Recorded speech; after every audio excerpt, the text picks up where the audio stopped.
So we have our second guest from FX Digital, Matthew Duhig. Matthew, this is fairly easy. The floor is yours. Wicked, thanks, Marion, and cheers for having us. It's been wicked to be at the event today. I'm Matthew Duhig. I'm CEO and co-founder of FX Digital. I'm Tom's other half. You might have seen him earlier talking to Grace. We're a business that build connected TV applications. We're based in London and Barcelona, about 75 people, and work with the likes of BritBox and all sorts of UK PSBs, but sports companies as well. And today I wanted to talk to you about younger audiences. So I was at a conference earlier this year, and we tend to skew young, me and Tom and the rest of our team. So when we go to these conferences, we're of the younger people in the room. And I think for that reason, we get questions about, how are younger generations consuming media in the home, basically. And one of the questions I had at that conference was, at the end, I was on a panel and someone asked, why is it that all these youngsters are just putting subtitles on the TV all the time? What is that? And to be honest, I didn't really know, but I knew it was a thing because my girlfriend does it and lots of my friends do it. We'll sit in front of the television and put subtitles on straight away for some wacky reason.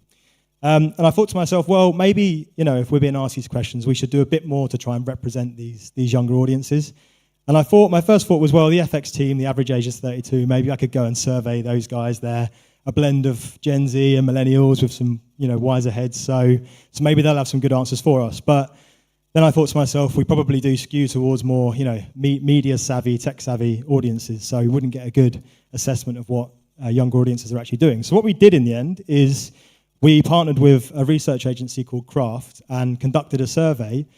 This year, we surveyed 800 people, and we specifically surveyed 16 to 45. So that's the Gen Z kind of millennial age bracket. And we were trying to understand what are their media consumption behaviors in the home.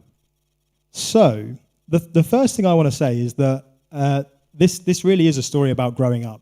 I think there's a real misconception sometimes that the habits that we have when we're super young or young and growing will always stay with us. Now, I'm not saying they some of them won't, and, some of them definitely will, but we change as we age. I was 16 once. That doesn't make me a Gen Z. I'm a millennial.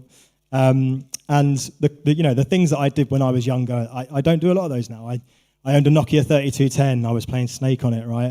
I used Miniclip on the internet. I used Ask Jeeves more than I used Google at one point in my life. Even back in the day, things like LimeWire, Kazaa, Napster, they were all being used, right? But we didn't have Spotify back then. And really, as I've grown, my habits have changed. And this is kind of trying to lift the lid on some of that. One thing to say, though, which is great, is that the TV is still super important for everyone. And the way we use the television changes as we age, and I'll come on to that in a second. But the survey, one of the questions we asked was, do you use or consume some form of linear TV? And 70% of Gen Z and Millennials said that they did. So there's still a large percentage, this is in the UK specifically, I should say, there's still a large percentage of younger audiences that are using TV in some of the more traditional ways. And here's a bit of a split. I think this is really important because, yes, we're Gen Z and Millennial, but we all live in very different situations. And when we first sent this survey out, I actually live with flatmates. I actually live with my business partner, which I wouldn't advise. I live with flatmates, and I thought that was going to be way higher for millennials. Like, I'm in the 2%. That's tiny, right?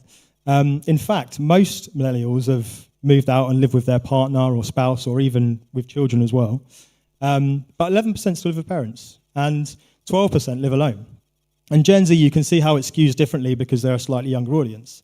And I guess what I'm saying here is that TV watching is generally a shared experience. I think it can be difficult to sometimes put yourself in that position at home and think, when I watch TV, how often am I really doing that alone? If you're on your mobile phone or a laptop, potentially yes, but generally when you're watching TV, it's a shared experience. So what might that look like? When you're a young child, what you're watching is probably chosen for you. You don't really have a great deal of control. Like, when we're little kids watching Bluey or Mr. Tumble, it's highly supervised viewing. And I actually think there's a trend at the moment of parents wanting to put their children in front of a connected TV as opposed to giving them a portable device because they can supervise that viewing a lot easier. They can see what the child is watching. And I think some Barb data that came out recently said a lot of the YouTube channels that are doing very well at the moment are children's content. So you can imagine that parents are putting children in front of the television and YouTube is being used there. But as you get older, you are probably given portable devices. You might have a mobile phone or a laptop. And suddenly you're in a living room with your parents, and your parents are probably generally controlling what's on the television. And what might happen is you think to yourself, well, I don't really want to watch this. There's this element of compromise coming in. And you think, oh, I'm just going to take this laptop or mobile phone and head to my bedroom, or potentially even second screen while there's something else on the television. And this moment, this like, teenage years, I think, is where you have the most liberty. Like, you watch what you want to watch on a device you want to watch it on, and you're doing it with loads of free time, generally. But as you get older and you move out of your house, you're probably typically moving in with someone else, as the data has shown, and suddenly you have to compromise. Like, when was the last time, people in this room, when was the last time you really watched exactly what you wanted to watch on TV? Like, go on, it's always a compromise of some sort.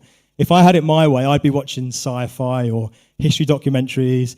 My girlfriend had it her way, she'd be watching Housewives of New York, right? And we kind of meet in the middle somewhere, and we watch a lot of, reality content, but stuff that I'm okay with watching. So there's always this compromise going on in this shared experience. And I think that's really important, because that drives a behavior that we're going to see talked about in a minute, which is second screening.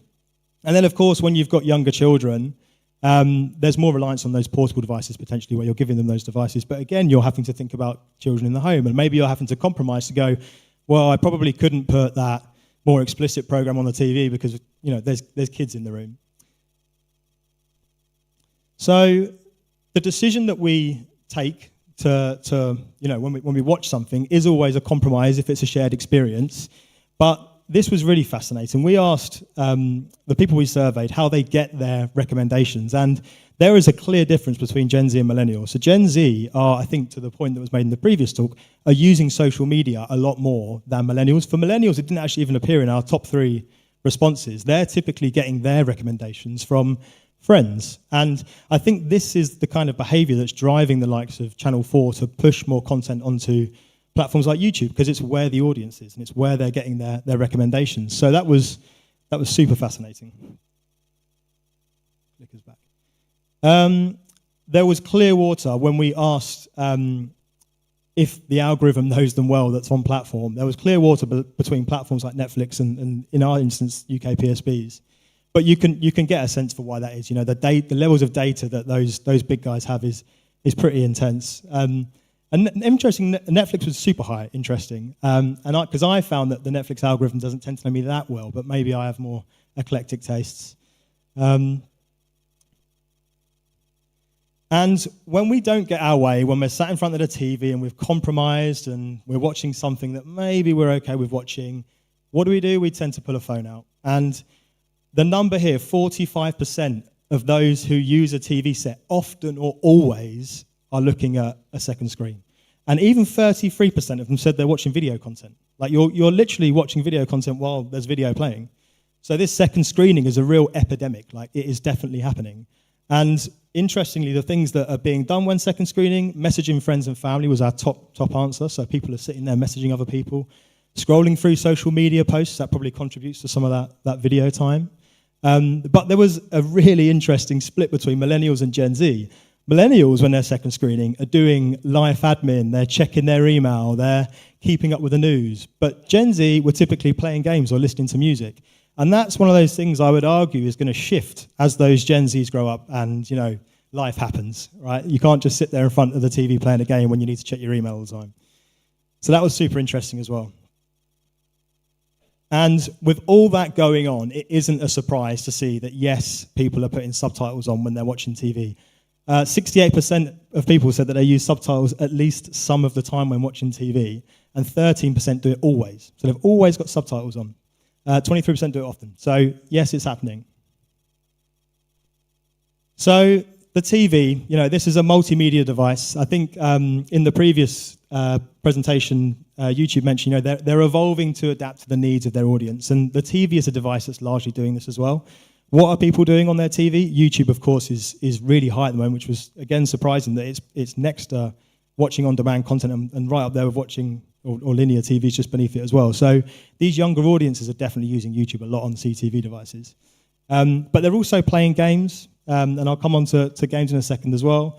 But they're listening to music. 54% of this age group said that they listen to music on their television as well. And I can vouch, I definitely do that. That's one of my main uses of YouTube on TV, is listening to music. And then some said they use social media as well. So there's a real mix of things that people are doing when they're watching television. So what we did as well in this survey is we blasted out a bit of a question that said, what's your appetite, or how do you feel about some of these ideas we have for what could be potentially done on TV? We were trying to gauge, what is the appetite for innovation here? 60% of people we surveyed said that they find the idea of voice control conversation through a TV appealing. And I think as we see the evolution of the TV at the moment, we can see more of that AI voice control stuff starting to bleed into it. 58% said that they would be open to the idea of content personalized for whoever is in the room. Like, that is quite interesting, right? If you can imagine, if the TV is aware of who's in the room, can we suddenly personalize the content we're presenting to them based on if it's just the father and they need the sports, or if it's the kids as well and we should be showing some of the kids' content? 52% said that they would like to control their TV with hand gestures, or again, were very or somewhat appealed by the idea. And 45% said that a camera recognizing their mood and presenting them results would be quite appealing as well. 60%, and this was really high, 60% said they would be somewhat or very appealed by the idea of being able to video call from their TV device. And 53% said that using a TV home screen to see their calendar or life admin information would be interesting. And then lastly, 49% said using the TV as part or somewhat part of a home working setup would be interesting too. Now, what I find super fascinating about this, and these were kind of, a little bit led these questions, is that most of those use cases require a camera to be on the television. And if you think back about, would we allow a camera in our home on the TV, it feels a bit scary, right? But the newer audiences, if there's a fair value exchange in what they're getting from the device, maybe they're open to it. If you'd have told me 10 years ago that I'd have a phone in my pocket that tracks me everywhere I go and sends data to all these big companies, I probably would have said, don't do it. But I have it in my pocket because it gives me a good value exchange. It is useful to me, so let them track me. So I'm just going to close off here. This is my last slide. It's just a bit of a reimagining of what the TV could potentially become over the next 5 to 10 years. Now, the phone, we still call it a phone, but really I think that's like 1% of what I do with it now. It's such a general purpose device for being on the move. And I think there's a world in which the TV might evolve to becoming a more general purpose device for being in the home. We could probably, from the data and some of the things that are happening at the moment, believe that maybe there will be cameras on a television in the near future. I remember watching sci-fi films as a kid and seeing people call this person, and it pops up on the TV. In my head, I'm like, how are we not there yet where we can easily go into our living room and just call someone from the television? Companion mobile device functionality, I think, has to be a huge trend in TV, because everyone's sitting in front of the TV on their phone anyway. So why don't we start leaning into that and providing more companion-based experiences? Gaming without the console, you might have seen it already, but lots of cloud streaming gaming providers are coming to devices like Samsung and LG, and really, if you don't need the console in the home, is it worth having it in there? And as we see all these massive data centers being built with all these GPUs. If AI doesn't quite fit the bill, then maybe that's an alternative purpose for those data centers. And then deeper smart home integration. So as the smart home gets more capable, it feels kind of feasible and possible that the TV will be the epicenter, the kind of control center of that future smart home.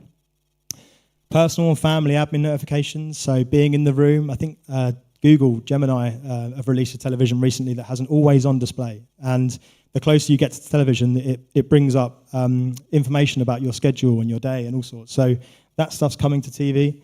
And then lastly, I think most interestingly is conversational and agentic AI. If we're moving towards this world where we're going to be speaking to computers and we're going to be collaborating with them whilst they're doing our bidding online.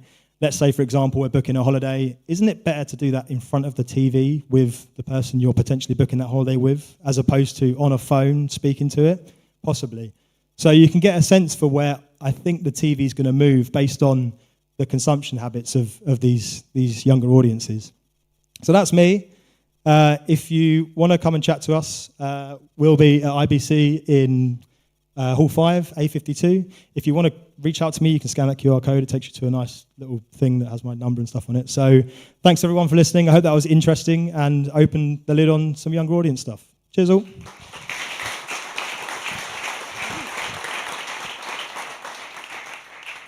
I have a question for you. So this was the first time you did a survey. Yeah. Are you considering doing that more regularly? Because I think there's a lot of stereotypes about the way younger audiences are behaving. Definitely a lack of understanding of how they're thinking and how you, as a CTV app developer, but how platforms are designed, our content is bought, etc., etc. So, any view on what you could do in 2026? Yeah, definitely. I just to say, that's just like scratching the surface of the data we've got as well. We actually had to pull it all together in about 3 days before coming here. So we're going to go through it and we'll get more and more out of it and we'll be dripping it across socials and stuff. But this is definitely something that I want to do as a repeated survey. I think we, naturally, because we're a younger company and we tend to be in these environments and ask these questions, we have an opportunity to represent some of these younger audiences and share their media consumption behaviours. So it's definitely something that I'm keen to do more regularly, yes, at least annually. And for you guys in the audience, I have a question. Do you have a question that you would like to see answered by a survey like that? Right? Because at the end of the day, I think it works to inform the industry, but we need actionable insights. Anything that you've seen here that, you'd like to see more of, anything that you think is missing, I think now's the time. It's all about learning, right? Nice. You guys are way too old.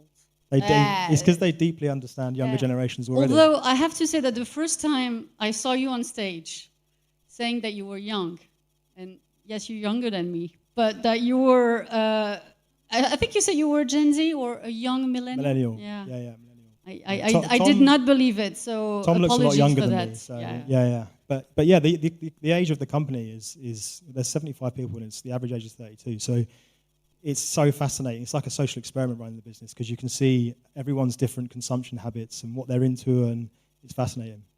Awesome. Well, thank you so much for sharing with us. Got a question about that. There's one question. See the insulting people about their age. Gets them rolled up. That gets them going.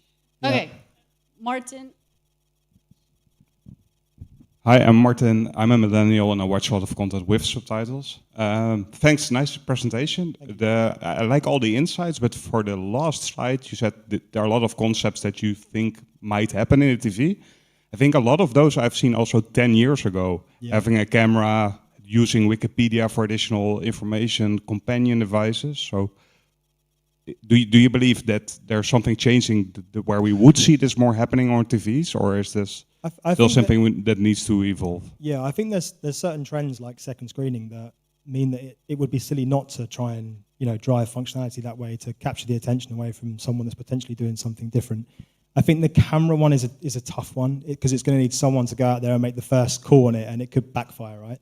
But I think what the data here is showing is that there is appetite from people if the value exchange is there. Maybe previously in the past the value exchange wasn't there because the internet infrastructure didn't exist to give you a good video calling experience, or I don't know. So yeah, I guess what I'm saying is that the television is at a stage now where it's kind of rife for a bit of experimentation. Like we've pushed the video and the streaming and the audio capabilities quite far, and it could become a bit more of a general purpose device in the home. But yeah, I'm not Samsung, LG, and the rest, so I can't tell you what they're actually doing.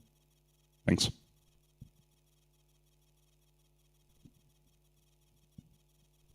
Just super quick one. Are you not interested in your next research on one generation older, like the 45 plus? Great question. Look, the reason I did this was more. I guess I was driven to do this because it was coming from the room, right? You know what? After doing it, I would have loved to have seen a bit of a comparison with the older generations. I think the reality is though, when you add another age group onto it, you have more people and it costs even more money. So I was like, right, okay, let's just manage it for now. But I think if there's value in doing this, the process of the research was fascinating. So I enjoyed that element. And yeah, I would love to ask more questions and interview more people. Yeah. I think the one thing being that we feel that this is the generation that that is alluding to us a lot. So this is the generation that we want to understand better so we can serve them later on. I have to say that I think all of us here, no offense, but we're paying subscription, we're still watching TV, maybe we understand a bit of YouTube and social. I think we're less hard to understand than that generation. And also because he made that, remark about being young and all, I asked him to come talk about that specific audience. So it's my bad as well. Next year we'll do boomers. Yeah, I wasn't trying to cause offense, guys. All right. Well, thank you so much. Matthew is here. Check them out. They're going to be at IBC. Thank you, everyone.